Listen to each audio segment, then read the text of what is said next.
오늘 말씀의 제목은 믿음의 영적 논리입니다. 모든 말씀이 중요합니다만 오늘 말씀도 참 중요합니다. 믿는다고 말하는데 믿음이 뭔지를 모릅니다. 믿는다고 교회에 와서 예배드리고 기도하고 하나님을 안다고 말하는데 믿음의 영적 논리가 무엇인지를 알지 못합니다. 그러니까 머리로는 안다고 하는데 삶은 아는 것과 다릅니다. 어제도 말씀드렸던 것처럼 마태복음 6장 34절에 내일 일을 위하여 염려하지 말라. 이것이 예수님의 말씀입니다. 그렇다면 믿음의 사람이라면 이 땅에서의 삶에서 염려해야 합니까? 아니면 염려하지 않아야 합니까? 어렵습니까? 어렵지 않습니다. 어제도 말씀드렸던 것처럼 이것이 어렵게 느껴지는 것은 내가 여기의 관점에서 보는가 아니면 여기의 관점에서 보는가.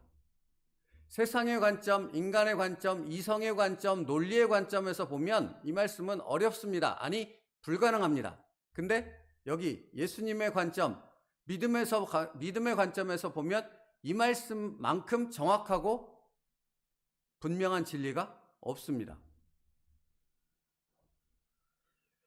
그래서 이렇게 물을 수밖에 없는 것 아닙니까? 당신은 믿는 사람입니까? 믿는 척하는 사람입니까? 생각보다 많은 사람들이 믿는 척 하면서 살아가는 사람들이 많다라는 것입니다. 예수님께서도 말씀하셨던 것처럼 예수님 당시나 지금 이 시대에도 진짜 믿음의 사람들보다 믿는 척하는 사람들이 훨씬 더 많습니다. 믿는 척하는 사람들의 관심은 무엇입니까? 하나님의 뜻도 하나님의 나라가 자신의 삶을 통해 세워지는 것도 그들은 관심이 없습니다. 자신의 삶을 통해 예수 그리스도를 드러낸 것 관심 없습니다. 관심 있는 척 할 뿐이죠. 오직 관심은 뭐에만 있습니까? 육신으로 살아가는 이 땅에서의 삶에만 관심이 있습니다. 오직 거기에만 초점이 맞춰져 있어요. 그게 믿는 척하는 사람들에게 나타나는 대표적인 특징입니다. 그러니까 여러분, 이게 늘 말씀드려도 부족하지 않은데 구역예배 모이고 성가대가 모이고 예배 드린다고 모여서 예배를 드리고 난 후에 나누는 대화의 주제가 무엇입니까? 온통 믿음과는 관계없는 얘기입니다. 이 세상에 살아가는데 어떻게 하면 더 편안하게, 어떻게 하면 더 부유하게, 어떻게 남보다 더 잘 살 수 있는가에 대한 부분, 그것을 마치 대단한 하나님의 역사인 것처럼, 하나님의 응답과 기적인 것처럼, 하나님이 축복하신 것처럼 하나님을 빗대어서 열심히 침을 튀기면서 얘기합니다. 더 기가 막힌 것은 많은 사람들이 그렇게 되어진 사람들의 이야기를 들으면서 나도 저기를 가야지. 저게 진짜 믿음이잖아. 저게 진짜 축복이잖아. 한다라는 것입니다. 수천 명 모이면 뭐합니까? 그런 얘기들만 하고 예배 드리고 난 후에 그것이 마치 자랑인 것처럼 떠들어대는 그런 사람들이 수천 명, 수만 명 모이면 뭐 하겠냐고요. 거기에 하나님 계십니까? 계실 수 있습니까? 믿는 척하는 사람들의 관심은 하나님의 뜻도 하나님의 나라를 세우는 것도 아닙니다. 그냥 이 땅에서의 삶에만 초점이 맞춰져 있다고요. 그게 믿는 척하는 사람들의 분명한 특징 중에 하나라는 것입니다. 그러나 진짜 믿음을 가진 사람들은 오늘 말씀에서도 챔버스 목사님 명확히 말하던데 진짜 믿음을 가진 사람, 진짜 믿음의 사람, 진짜 하나님의 사람, 진짜 그리스도인은 이 땅의 것에 관심이 없습니다. 여러분, 그럼 어떻게 살아? 그러면 어떻게 도대체 이 세상에서 살아? 이 질문이 나온다면 여러분은 아직도 여기에 속하여서 여기에 이 세상의 논리, 그러니까 믿음의 세계가 아닌 여기 이 관점에서 여전히 살아가고 있는 거죠. 어떻게 그리스도인답게 살아? 이 세상은 그리스도인답게 그리스도인이 아닌 사람들, 그리스도인이 살아가는 말씀, 그 말씀의 관점에서 살아가는 세상이 아니라 온통 경쟁과 치열한 싸움 속에서 어떻게 하면 살아남을까에 온통 초점이 맞춰진 그런 사회, 그런 기업, 그런 사람들의 공동체 속에서 살아가는 게 이 땅의 삶이잖아. 근데 어떻게 그런 관심이 없이, 이 땅에서의 관심이 없이, 이 땅에 사는 것에 아무런 생각이 없이 어떻게 그렇게 살아갈 수 있어? 그럼 그 사람은 여기 있는 거라고요. 여전히. 교회에 몸이 있든 말든, 하나님을 믿는다고 말하든 말든 그 사람의 관점과 생각과 모든 것은 여기에 속하였다고요. 그런데 이 땅에 관심이 없어. 진짜 그런데? 살아보니 더욱더 그런데? 그렇게 되는 거, 그 예수님의 말씀이 내일 일을 염려하지 말라 하는 말씀이 진짜로 그 말씀대로 살았더니 내일 일에 대한 염려와 걱정이 사라지던데? 여기 하나님 나라, 예수님의 관점에서 믿음의 세계에 속한 자로 믿음의 논리가 무엇인지를 정확히 아는 자라는 것입니다. 그래서 오늘 본문은 이렇게 분명히 말하지 않습니까? 그런즉 너희는 먼저입니다. 먼저. 그의 나라와. 근데 여러분, 제가 늘 말씀드리지만 이 말씀을 읽었을 때 사람들은 여기에는 관심 없어요. 먼저 그의 나라와 그의 의를 구하라. 이건 어디로 사라졌어요? 뭐에만 관심이 있어요? 그리하면 이 모든 것을 더하시리라.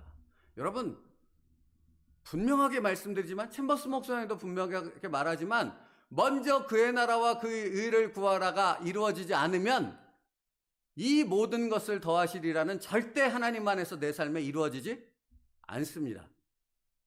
왠지 아십니까? 하나님의 목적이 거기에 있지 않거든요.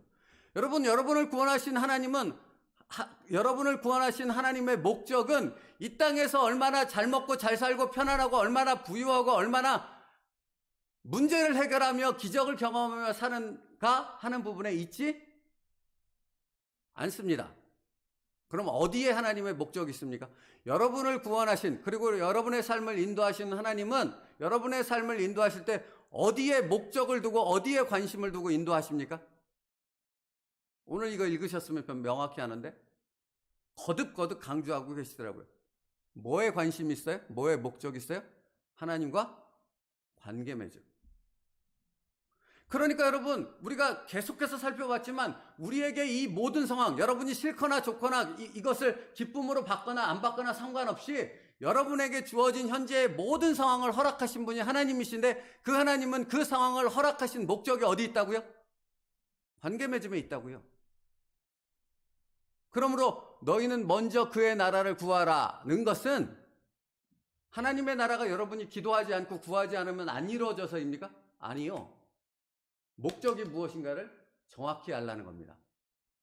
나는 너희와 관계 맺음의 첫 번째 목적이 있다는 것입니다. 그것을 아는가 모르는가는 천지 차이라고요, 여러분. 그것을 아는가 모르는가는 믿음이 있느냐 없느냐를 구분짓는 아주 중요한 말씀이라는 겁니다. 마태복음 6장은 우리가 잘 아는 말씀이지 않습니까? 선상수훈. 이 말씀이 시작될 때 무엇을 마실까? 무엇을 먹을까? 무엇을 입을까? 염려하지 말라. 이는 누가? 이방인. 이방인은 하나님을 아는 사람이에요? 믿는 사람이에요? 아니에요? 아니죠. 하나님을 모르고 하나님을 믿는 사람이 아니라는 겁니다. 근데 믿는다고 말하면서 끊임없이 모든 관심이 무엇을 먹을까, 무엇을 입을까, 이 문제를 어떻게 해결할까, 이 문제를 어떻게 해결해야지만 내가 살 수 있어, 여기에만 관심을 갖는다면 믿는 사람이에요? 안 믿는 사람이에요? 하나님은 그는 나를 안 믿는 사람이다 라고 말씀하신다고요. 그래서 사실은 우리 지금 오늘 읽은 본문의 앞절, 사실은 다 읽어야 되지만 31절과 32절이요. 거기 같이 읽을게요. 31절, 바로 위에 31, 32 같이 읽을게요. 시작. 그러므로 염려하여 이르기를 무엇을 먹을까, 무엇을 마실까, 무엇을 입을까 하지 말라. 이는 다 이방인이 구하는 것이라. 너희 하늘 아버지께서 이 모든 것이 너희에게 있어야 할 줄. 너희 하늘 아버지께서는 너희의 모든 필요를 이미 다 아신다. 이게 예수님의 말씀이에요. 여기서 아신다라는 표현은 단순히 알고만 있다라는 표현이 아니고 아시기 때문에 너희가 구하기 이전에 이미 하나님께서는 그것을 너희에게 공급하신다. 구하지 않아도. 그래서 무엇을 먹을까 입을까 걱정하지 말라고 말씀하시는 거라고요. 그런데 여러분, 하나님께서 내가 구하지 않아도 내가 필요한, 내가 살아 숨쉬고 하나님 앞에서 살아갈 모든 것들을 공급하시는 분이라는 것을 교회에 다니고 믿는다고 말하는 사람들이 모른다고요. 왜 모르는가? 믿음의 영적 논리가 무엇인가? 다시 말하면 하나님의 첫 번째 관심사가 어디 있는가를 모르기 때문에 공급하시는 하나님이 지금도 자신의 삶 가운데 모든 것을 공급하시고 있음에도 그것을 전혀 깨닫지 못한다고요. 이 말이 이해가 안 되십니까? 출애굽 1세대를 보시라고요. 정확히 이해가 된다고요. 그죠? 그들이 못돼도 300만 이상이라고 말씀드리지 않습니까? 300만이요. 300만의 백성과 짐승들, 그 외의 짐승들이 광야에서 농사도 짓지도 않고 아무것도 하지 않는데 무려 40년 동안 그들에게 주시는 모든 옷이 헤어지지 않았고 메추라기를 주셨고 만나를 주셨고 맞지요? 맞지요, 여러분? 성경에 분명히 기록되어 있지 않습니까? 무려 40년 동안 그들이 아무것도 하지 않아도 그들에게 모든 것을 공급하시는 하나님 아버지가 되어 주셨지요. 근데 중요한 건 뭡니까? 출애굽 1세대 그들은 모든 것을 공급하시는 그 하나님의 그 모든 것을 받고 있으면서도 불구하고 그것을 공급하시는 하나님이라는 사실을 신뢰하지 않았지요. 않았다고요. 그렇게 그 하나님을 믿지 않는 사람들에게 대표적으로 나타나는 특징이 뭐예요? 그래서 원망과 불평이 끊이지 않죠. 그들의 원망과 불평의 이유는 뭐였냐고요? 자기가 원하는 어떤 것을 더 들어주지 않는 하나님 이잖아요. 그죠? 그러니 그들은 죽을 때까지 하나님을 안 믿었다니까요. 이게 믿음의 영적 논리라고요. 하나님께서 당신의 삶 가운데서 어떤 부분에 초점을 맞춰서 이끌고 계시는가를 알지 못하면 끊임없이 이 세상에 대한 어떤 것들, 무엇을 입을까, 먹을까, 마실까에 대한 것, 내 문제에 대한 부분에만 초점이 맞추고 내 상황에만 초점이 맞춰져서 정작 그것을 통해 이루고자 하시는 하나님의 목적은 보지 못하고 전혀 믿음 없는 자로 살아가는, 믿음의 무지한 자로 살아가는 인생밖에는 될 수 없다고요. 교회를 다니고 있어도 수십 년 교회 다니고 집사, 장로, 목사가 되어도 벗어나지 못해요.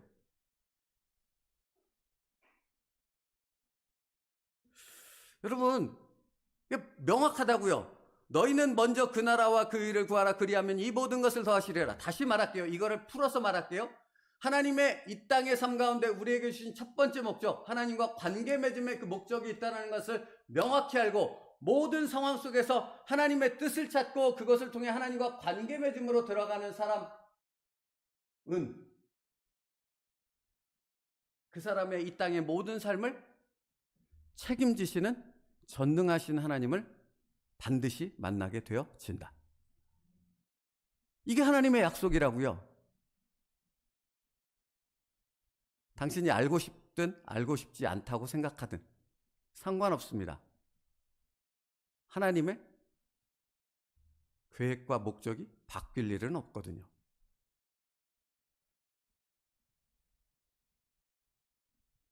이것을 알면, 이것을 명확히 믿음으로 받으면 정말로 모든 것을 책임지시는 하나님을 바로 당신의 삶의 현실 속에서 끊임없이 만나게 되어진다고요.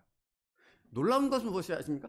정말 이 말씀대로, 이 말씀을 의지하여 믿음으로 살면 뭔가 큰일이요, 막 엄청나게 회사가 부도날 것 같은데 그 회사 살려주는 이런 엄청난 기적 말고요, 그냥 아주 작은 일, 일상의 삶 가운데서 아주 소소한 일이라고 생각되는 일인데도 그것까지도 기억하시고 그것까지도 책임지시는 그 엄청난 하나님을 나는 나의 삶 속에서 만나게 되어진다.